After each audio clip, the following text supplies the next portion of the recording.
puisque les enfants, vous nous faites l'honneur d'être avec nous aujourd'hui, eh bien, pour le midi, je vous raconte une histoire. C'est l'histoire de Billy. Billy, c'est un garçon qui a entre 8 et 11 ans. Et c'est bizarre, hein? Et voilà qu'avec les parents, ils sont en vacances. Et avec les parents, ils ont décidé de partir en vacances, cette fois-ci en Angleterre, d'aller visiter un peu l'Angleterre. Et donc, Billy trouve que c'est un peu bizarre parce que franchement, conduisent d'une drôle de manière. Hein. De l'autre côté, franchement. Enfin, il découvre plein de choses. Il ne fait pas aussi chaud que chez lui. Il pleut un petit peu plus. Enfin bon, voilà, ils découvrent. Ça fait déjà une semaine qu'ils sont là. Et puis, ils vont visiter une très vieille tour, très fameuse dans l'histoire de l'Angleterre. Alors, Billy, les tours, franchement, c'est un musée, quoi. Encore un musée. Il dit, papa, tu penses pas qu'on avait eu suffisamment de vieilles pierres comme ça, sont toutes les mêmes? Et alors, Billy, en fait, il n'a pas du tout envie d'aller voir la tour. Hein. Ils ont déjà vu plein de ruines, etc. Puis il est fatigué, il a envie d'aller chez lui et de jouer avec le téléphone de papa sur son fameux jeu, je ne sais pas si vous connaissez, il faut sauter les trains, là. Vous connaissez? Ah, d'accord.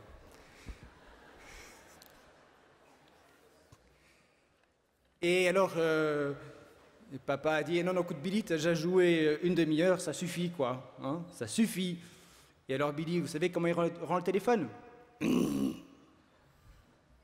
Bon, il rend le téléphone, et puis il est traîné par papa et maman au musée.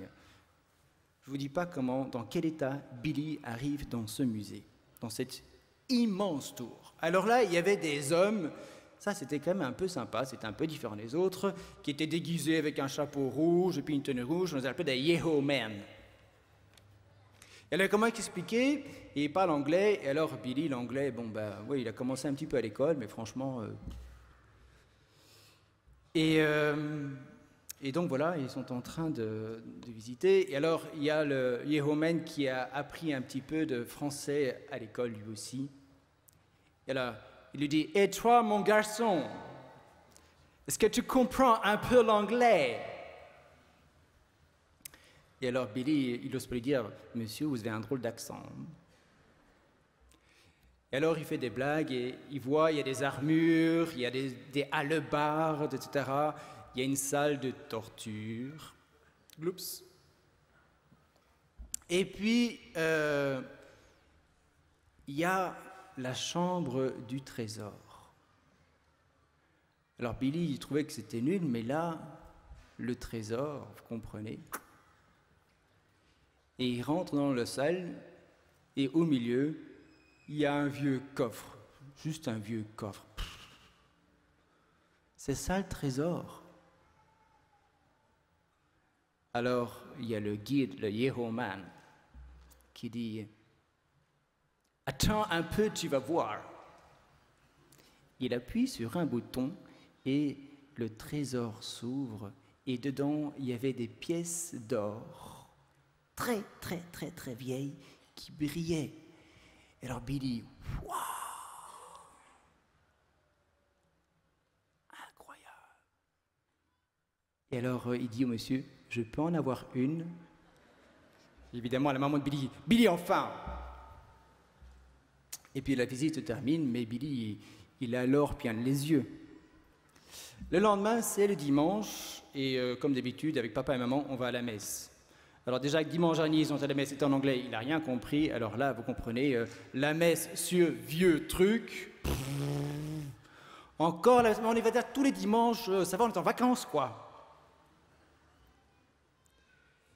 Et Billy, tu viens, on va à la messe. Évidemment, explose la dispute avant la messe, qui fait que, comme par hasard, on arrive en retard. Et donc, Billy, il est là. Il y a la messe, c'est toujours la même chose, c'est vraiment pas intéressant. De toute façon, tous les textes, on les connaît par cœur.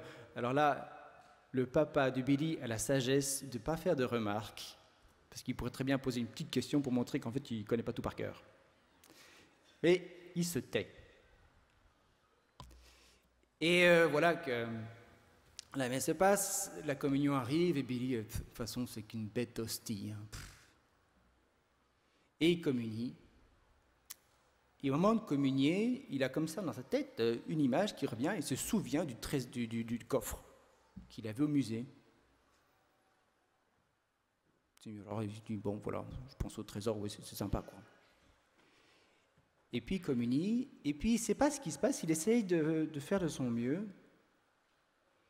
Et tout d'un coup, dans son cœur, il ne comprend pas, il a l'impression qu'il y a comme une boule de feu qui est dans son cœur, il commence à grandir. Et il a l'impression, bien qu'il soit en Angleterre, qu'il est dans une bulle, que tout le monde a disparu. Il n'y a plus que lui et Jésus. Et la Billy, qui n'avait jamais vécu ça, il s'est dit, mais qu'est-ce qui se passe? Et il comprend que c'est Jésus qui est là. Et Billy se dit, ah, c'est ça. Et là, il y a un franc qui tombe. Et il a à nouveau une image dans sa tête, assez bizarre, c'est le coffre qui s'ouvre et il voit les pièces d'or. Alors Billy ne comprend pas très bien. Il va parler avec maman après, mais il n'ose pas trop parce qu'il trouve ça un peu bizarre. Il dit, maman, elle va me prendre que je suis complètement zinzin. Et alors Billy raconte, et maman lui dit, mais tu sais, la messe, c'est comme un vieux coffre. On a l'impression qu'il n'y a rien d'intéressant. Mais si on l'ouvre, eh bien, on découvre qu'il y a une richesse qu'on ne soupçonnait pas. Et Billy comprend alors la parole qu'on a entendue à la fin de l'Évangile. Tout scribe devenu disciple du royaume des cieux est comparable à un maître de maison qui tire de son trésor du neuf et de l'ancien. Vous savez, une des manières de comprendre ce texte, c'est qui tire de son trésor du neuf qui est ancien. C'est une figure de style qui nous permet de le comprendre comme ça. Qu'est-ce que ça veut dire? Eh bien, souvent, nous, on oppose, surtout tout ce qui concerne la religion, le neuf et l'ancien. L'ancien est inintéressant, c'est plein de poussière.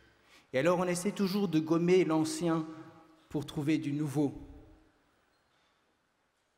Mais on se trompe. Jésus, qu'est-ce qu'il a fait dans toutes les paraboles du chapitre 13, que nous terminons presque? Il a pris une parabole qui parle du semeur, donc des graines. Il a pris l'image de l'ivraie, encore des plantes. Une graine de moutarde, on l'a toujours dans notre moutardier là. On a encore du levain, quoi, de la levure, quoi. On a un trésor, une perle, on a aussi la pêche, un filet. Toutes des choses qui, à l'époque de Jésus, étaient communes, en somme, pas très intéressantes. On l'avait sous la main. Et là, peut-être que le Yéhomène aurait pu dire « and so what ?» Eh bien, Jésus, en prenant les paraboles, en prenant des choses qui nous sont sous la main, montre qu'elles recèlent un trésor, qu'elles sont toujours pour nous un enseignement. Et nous disent quelque chose qu'on ne soupçonnait pas. La nature et la parole de Dieu, ce sont comme deux livres. Quand on prend un vieux livre, on le trouve bien poussiéreux, il est tellement parfois abîmé qu'on se dit bof. Mais une fois qu'on se met à le lire, on découvre un univers, une richesse qu'on ne soupçonnait pas. En fait, dans toutes ces vieilles choses inintéressantes se trouve une nouveauté incroyable. Pas seulement dans ce que Jésus a pris, dans tout ce qui fait notre quotidien. Et notre difficulté, ou souvent notre difficulté, c'est que on veut éloigner l'ancien pour accéder au nouveau. Combien de fois on pense que pour pouvoir vivre, parce que la nouveauté, pour nous, c'est la vie, il faudrait supprimer tout ce qui est vieux. Alors ne plus aller à la messe, la tradition de l'Église, ce vieux truc-là, l'adoration eucharistique, le cœur de Jésus, mais quelle poussière! La Bible, mais je la connais depuis que je suis né, ou presque. Il s'agit pour nous de découvrir à l'intérieur de l'Eucharistie, de l'adoration eucharistique, de la parole de Dieu, dans ce que certains ont appelé le sacrement du frère, Dieu lui-même qui est présent et qui se donne comme une nouveauté. Et pas seulement une fois, c'est être toujours prêt à accueillir cette nouveauté. La difficulté, c'est que souvent, ce n'est pas le vieux qui est trop étroit, c'est notre cœur, comme le dit saint Paul, qui est trop étroit. Face à ce qui est ancien, ce qui nous est habituel, ça peut être mon couple aussi, ma famille, mon travail. Je veux l'enfermer et je l'ai enfermé, au lieu de me trouver dans une attitude d'ouverture et de laisser du coup la nouveauté jaillir d'elle-même. Je vous propose, durant cette session, de changer justement cela. C'est très simple, c'est un acte de liberté. De dire, Seigneur, dans ce qui est vu ancien, il y a une richesse qui m'est aujourd'hui inconnue. Révèle-moi ta présence qui est là. Montre-la moi. Que je puisse chaque jour avoir accès à cette nouveauté que tu veux m'offrir. Et même si on vient apparaître pour la 20e fois, si je veux retrouver ce qui est ancien, ça ne va pas marcher. Il faut laisser le Seigneur me révéler la nouveauté de cet ancien pour aujourd'hui.